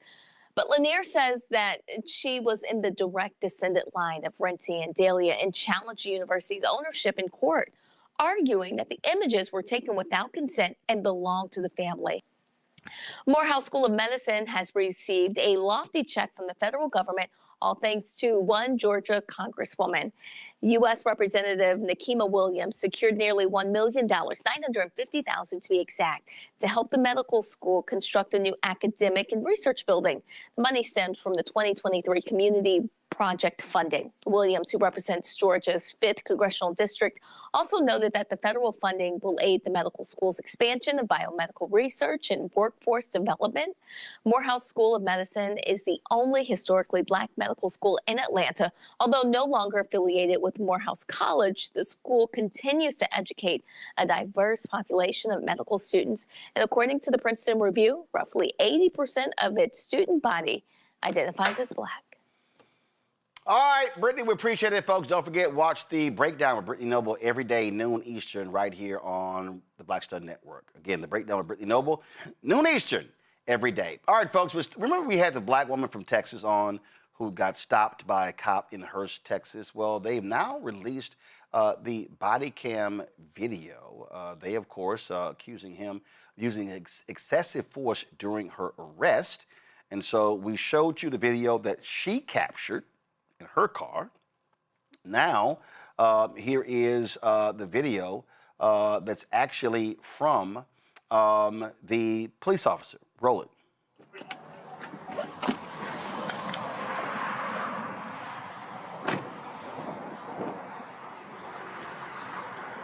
Hi there. I'm Corporal Morgan with the Hurst Police Department. Reason why you're getting stopped, you were just driving through a school zone going 40. It's a 25 through there. Do you have your driver's license, proof of insurance with you today? Where y'all heading to this afternoon? Home. Coming from? Why? Just a question. None of your business. I'm sorry? It's none of your business. Oh, okay. Yeah. It is. Okay. Do you have your insurance? I'm showing you that.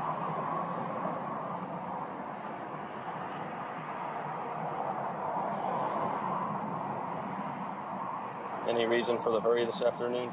I wasn't in a hurry. I didn't even see a school zone. Oh, there's a flashing signal as you were driving through, directly on the side of the roadway.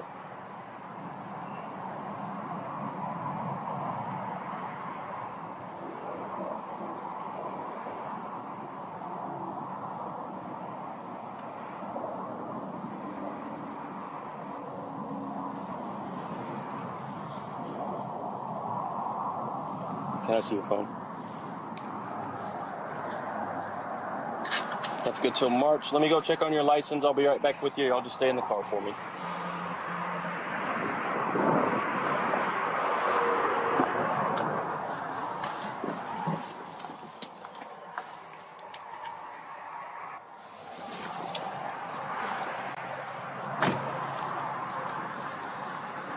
Okay, Tanisha, you'll be receiving a citation today for the speed. I just need to get a signature from you. This is not an admission of guilt. I'm not. It's a promise. You're not going to sign it? No, I'm not. That's fine. I'll just put refuse. I need to get the VIN number on the car real quick. I'll enter that. I'll print you your copy and send you on your way.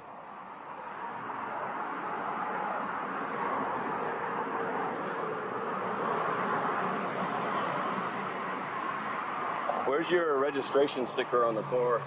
I just bought this car, so I'm waiting for it. Okay. Any more questions? I'm just asking. Okay. I told Do you have your bill of sale with the car then? you. No, I don't. Okay, you should probably carry that with you if you're not going to display your registration sticker. Well, I wasn't told that, so you might need to get updated on the laws.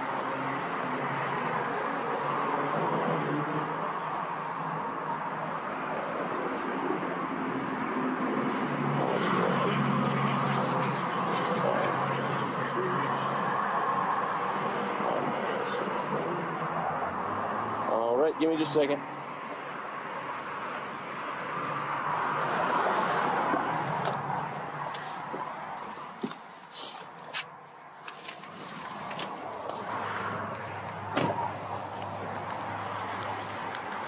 All right, here's your copy of the citation. As far as the bills, you don't want to take it? No. Well, it's going to take it because it's your citation. That's your citation. That's littering. Step out of the car.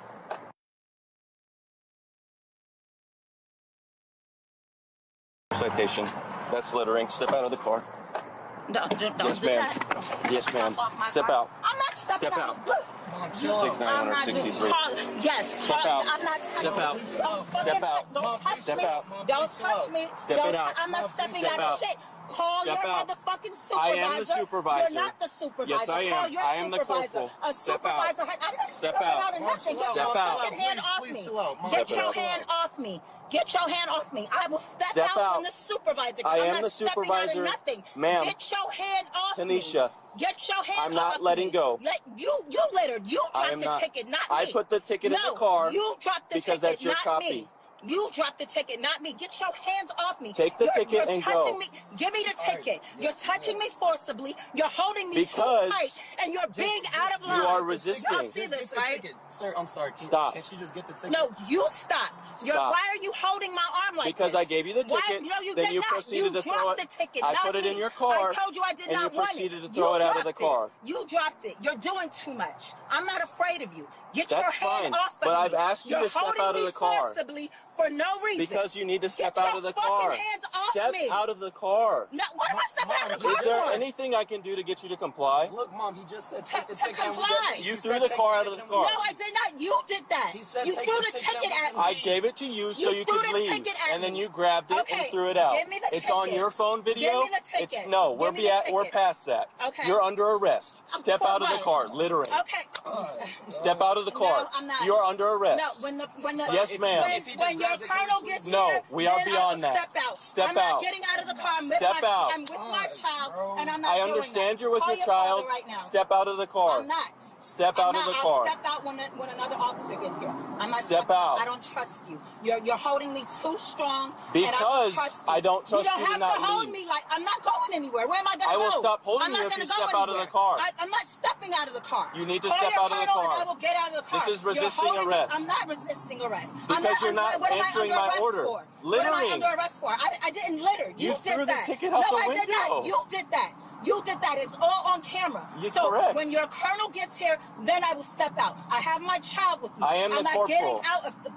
You have a supervisor. Okay. I am the supervisor so on when your duty. supervisor gets here, He then is I not. will step I am out the of the highest car. ranking Call supervisor. someone else I don't to have come anyone here. else. There is someone else. Not right now. There is someone You else. need to Let me step call out of the car. 911. Stop. Get your Stop. phone. Please, sir, stop. Get out. Wait, stop, Mom, chill out, Get Mom. out. Wait, stop, sir, please stop. Stop. Get out. Stop, please stop. Stop. Wait, stop. Get out, man. Please, stop. All right. Let me get the opinion of my two panelists before I weigh in. Rebecca, you first. Those are always very difficult to watch. There's a lot there. I also know that my parents let me know, like, if we get pulled over, you don't talk, you don't speak. I'm not saying that to blame the woman's child here, but I do think it's important for people to understand this is America, and you have to teach, if you are Black in this country, you have to teach your entire household of what it looks like and what experiences are with interacting with the police, and make sure that everybody inside your house is on code. These things are very difficult to watch. And yes, there's all sorts of people who could say, oh, well, she had attitude, or she did this, or she did that. The bottom line is white people in this country don't get arrested for littering. So even if that is the underlining supposed charge, you don't get arrested for that. That's a citation at most. Winnacone? I, like Rebecca, feel very challenged by the clip. Obviously, my heart goes out to her. My heart goes out to her young son that had to witness his mother being manhandled. But I lean back to what Rebecca said about being taught how to interact with the police. And it's a shame that we do have to be taught how to interact with the police, oftentimes at a young age as a Black person in this country. But I felt very nervous and scared for the woman, Tanisha, throughout the entire interaction, because she broke almost every rule that I had been taught in interacting with the police. And I'm not to say that those rules are right or wrong, but what those rules were conveyed to me were to keep me alive and safe through the encounter. We already know that the criminal justice system in this country is not made for us. It's not made for us. It's not fair. It's not judicious, right? So let's start by saying that and getting that out the way. Number two, this is Texas, okay? And I'm not going to say too much more about it. Roland, I know you're from Texas, and everybody else watching knows what that means. This is Texas. So I think we need to be very, very particular in how we conduct ourselves should we want to survive the encounter. Should we have to? No, we should not have to. We should not have to behave in a way that's different from white people when they're pulled over. But do we have to? Yes. I was very nervous because had the police officer chosen, he could have taken this into a different way. We've seen countless videos in which the ending that this video had was not the ending, right? The ending could have been with death. The ending could have been with trauma, more trauma, additional trauma for that young man. And so, I mean, honestly, it's a heinous situation for everyone involved, right? I'm not advocating that Black people should have to yes sir, no sir, but unfortunately, that's the reality in this country with cops. All right, so let me weigh in. We have run numerous these videos. We've run them a number of times. We have broken these videos down. We have analyzed the video from the perspective of the police officer, from the driver, from all these different videos. And as I was watching the video the entire time, because this was the dash cam video, I wanted to see his demeanor. I wanted to listen to his demeanor. I'm studying all of that. And I'm just gonna say it. She was dead ass wrong. She was dead ass wrong. Follow what I'm saying. You can be perturbed and upset, but do you have to give attitude? Now, I'm watching the whole thing, and I'm watching how stuff was answered. She told him he needs to check the law when it came to the stickers. No, come on. The sticker is on the windshield. Like, we all know the law. It was that back and forth. But then when he comes, and I'm listening, when he brings the ticket back, and he says, this is not a admission of guilt. She refuses it. Y'all, you take the ticket. Take the ticket. Then because she wouldn't take it, he tosses it to the car. She tosses it back out. That's all unnecessary.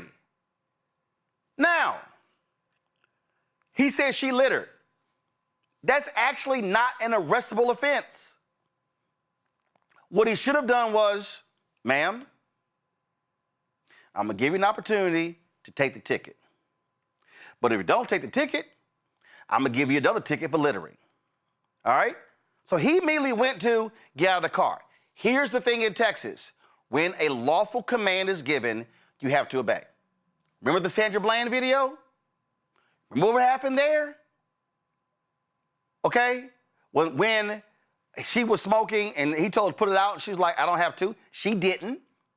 When he gave her the command and she said no, that's when he tried to open the door. It was lawful command. Happened there. Should not have happened. He should not have taken it there. But what I don't understand is, why the attitude? And then you hear her son, Mom, chill, Mom, chill. When you are an adult and you got kids in the car, you got to factor that in. So I was sitting here watching like, babe, just take the ticket. Take the ticket, move on. Fight it, do whatever, but we also cannot escalate a situation. I know that if I get pulled over, okay, so I've always said on this show, cops should de-escalate. But I also don't want to escalate. And so how I behave is also important. How you behave is not a legal issue, but how you behave also impacts what is happening in that particular moment. I'm listening to his tone. I did not hear a hyper-aggressive cop like we've seen before. And I was sitting here like, why we got the attitude? Why we upset? Why we like just sit there? And I got pulled over in Hurst before.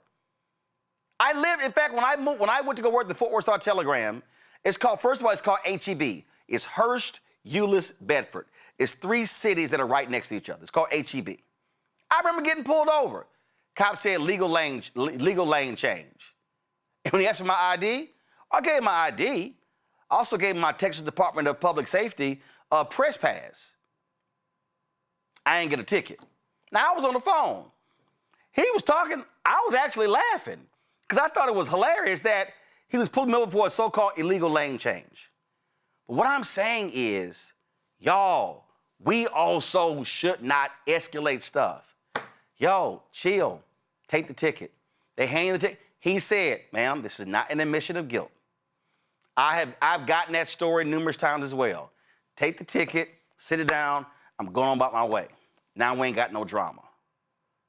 So I am going to, y'all know what I say. If you do good, I'm gonna talk about you. If you do bad, I'm gonna talk about you. In the day, I'm gonna talk about you. And I just don't understand why she took it there. I just don't. I get being pissed off, but she says, well, I didn't see it. We all been there. We all have said, I didn't see the red light, I didn't see the stop sign, I didn't see this. Yo, take the ticket and move on. But you don't, and especially with your 15-year-old child's in the car, I'm sorry. I'm not gonna take it there. But I will listen to the cop. Littering is not an arrestable offense. Hit her with a ticket. And then you know what? If she throw both tickets out of the window, give her another ticket. But I just don't, I'm not going to defend everything. I had a problem with the attitude. Anything else from y'all? Look, attitude doesn't equal an arrest either. And so I agree. I'm just gonna say this out here, like, look, people have a bad day and sometimes people are triggered. And I'm not going to second guess a Black person in this country if they get triggered by the presence of law enforcement. I'm going to second guess a Black person being triggered if you have your son in your car and if that situation further escalates that could put your son or daughter in danger. My response. I mean, when I've raised 9 nieces, I've raised 6 of my nieces. If my nieces are in the car with me and I get arrested, my objective is to get my nieces home. No matter how pissed off I am, because I got a basic ticket. And I've gotten speeding tickets. But what I'm not gonna do is, I'm gonna just take the ticket. I'm not gonna throw it out the window.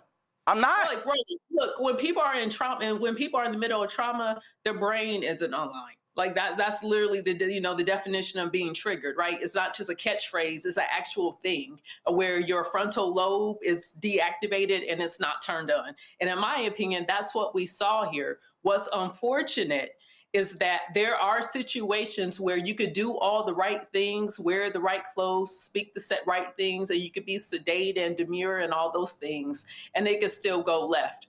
One thing that I will say that law enforcement officers do have a heightened responsibility, like you mentioned, to de-escalate. Some of them are professional and do so, and some of them are not. In this situation, it's very unfortunate. Well, I was watching, listen, I was watching both of them, and I was listening. I was assessing everything. I was assessing tone. I was assessing how he got out of the car. Did he approach the car in an aggressive manner? All of those particular things. But even when he came back with a ticket, I'm listening to it, and I'm not hearing aggressive. And I'm sitting there going, take the ticket.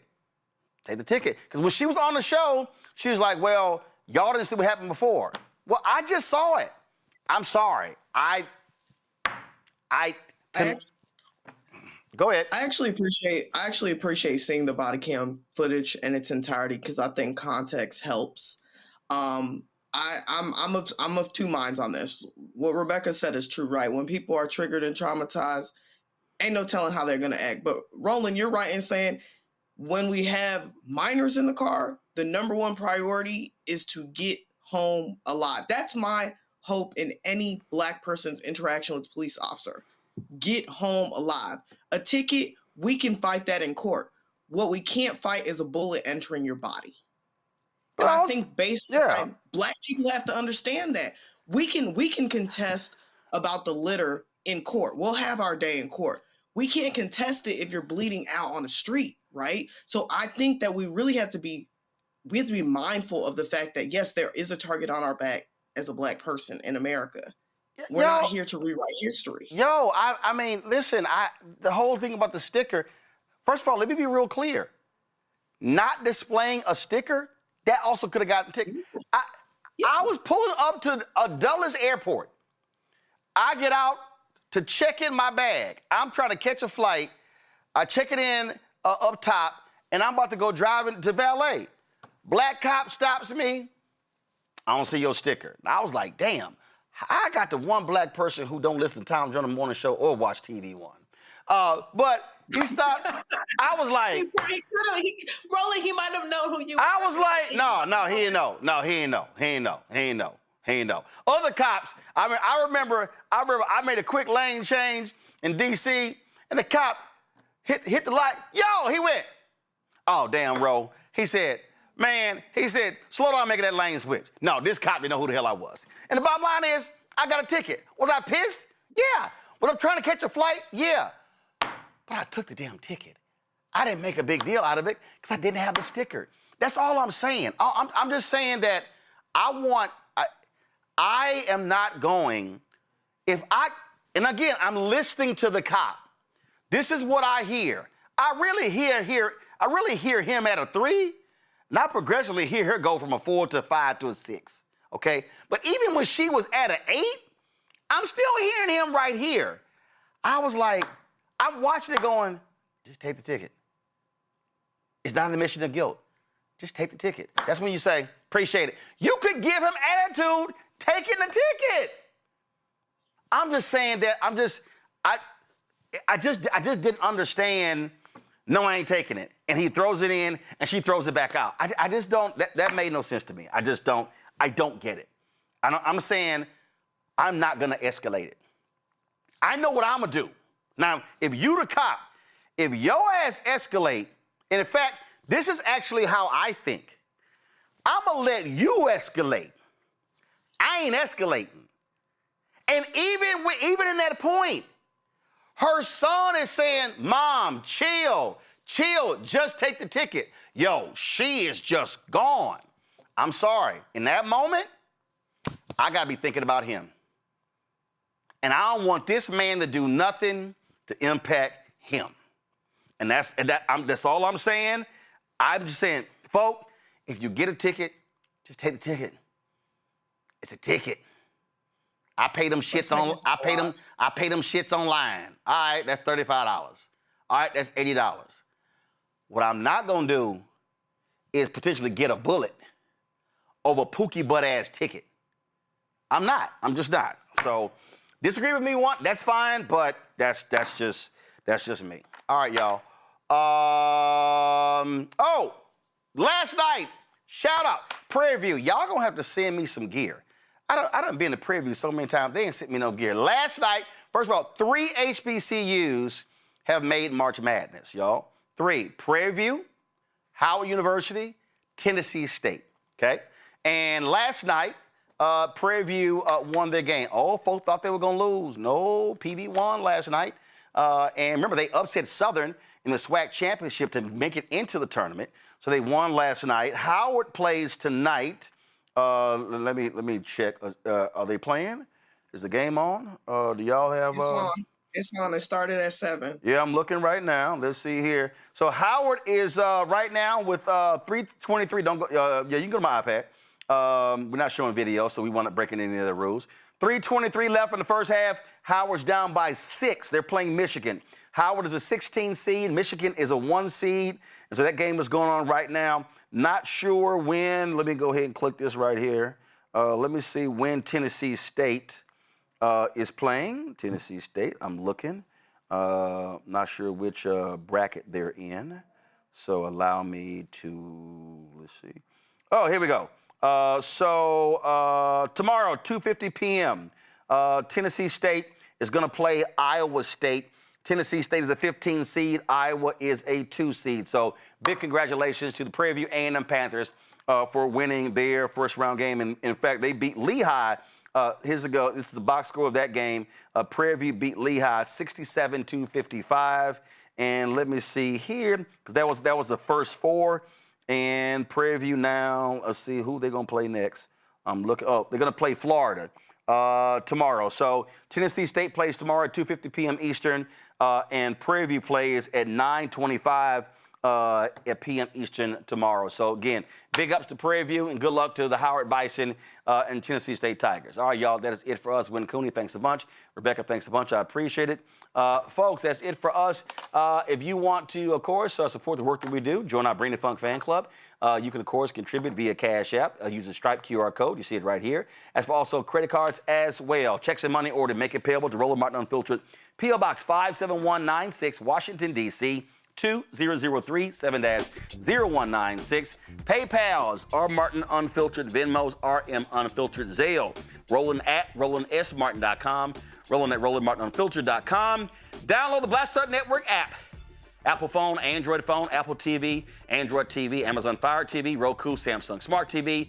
Be sure to get our Roland Martin Unfiltered Black Star Network swag by going to shopblackstarnetwork.com. Our t-shirts, our hoodies, our wall art mugs, all that good stuff. And, of course, our black-owned products. All these products right here, folks, that you see are available on our site, shopblackstarnetwork.com. And so you can check it all out. Go to the website. You got HBCU gear. You got, of course, facial stuff. You got chips, and we got bags and dolls and toilet paper. All of these black-owned products, you can get them at shopblackstarnetwork.com. So when you buy these products through our website, you also supporting this show as well. So black-owned, black companies helping black-owned media. So go to shopblackstarnetwork.com. Send it around. Tell your friends and family to go there as well. Be sure to also download the app Fan Base. Follow me at Roland S. Martin. Be sure to get that. Also, remember, Brittany Noble, you can check her out on The Breakdown. Brittany Noble every day, noon Eastern, right here on the Black Star Network. And coming up next, Second Opinion with Dr. Ebony Jade Hilton, right here on the Black Star Network as well. Folks, that's it. I'll see y'all tomorrow, right here. Roland Martin Unfiltered.